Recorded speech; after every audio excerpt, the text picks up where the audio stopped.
నియోజకవర్గ కేంద్రమైన జగ్గంపేట శ్రీరామ్ నగర్ లో ఒక మహిళ నిర్వహిస్తున్న వ్యభిచార గృహంపై దాడి చేసి ముగ్గురిని అరెస్ట్ చేశారు. పెద్దాపురం వ్యభిచార గృహాలపై దాడి నేపథ్యంలో జిల్లా ఎస్పీ అన్ని పోలీస్ స్టేషన్లను అలర్ట్ చేశారు. ఈ నేపథ్యంలో తాము దాడులు నిర్వహించినట్టు సిఐ వైఆర్కే శ్రీనివాస్ తెలిపారు.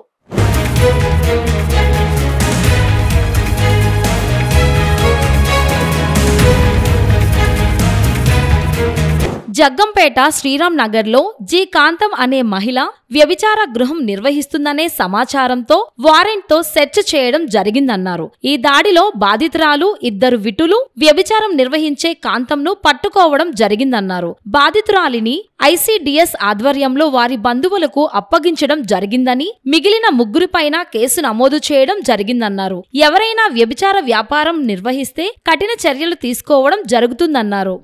కాకినాడ జిల్లా జగ్గంపేట గ్రామం శ్రీరామ్ నగర్ లో జి కాంతం అనే ఆవిడ పెంకిటింట్లో రహస్యంగా వ్యభిచారం కమర్షియల్ సెక్స్ వర్క్ జరుగుతుందని చెప్పేసి సమాచారం మీద ఈ రోజు చర్చి వారంతో సహా విఆర్ఓల సమక్షంలో చర్చ చేయగా ఒక బాధితురాలు మరియు బ్రోతల్ హౌస్ మేనేజ్ చేస్తున్నటువంటి కాంతమ్మ ఇద్దరు విటులను పట్టుకోవడం జరిగింది. అదే విధంగా ఇద్దరు విటులు మరియు బ్రోతల్ హౌస్ ఓనర్ అయినటువంటి కాంతమ్మ మీద కేసు నమోదు చేసి దర్యాప్తు చేస్తున్నాం. అలాగే బాధితురాలని ఐసిడిఎస్ ద్వారా ఆమె బంధువులకు కౌన్సిలింగ్ చేసి ఇటువంటి పనులు చేయొద్దని చెప్పి ఆవిడకి కౌన్సిలింగ్ చేసి వాళ్ళ బంధువులకు అప్పగించడం జరిగింది.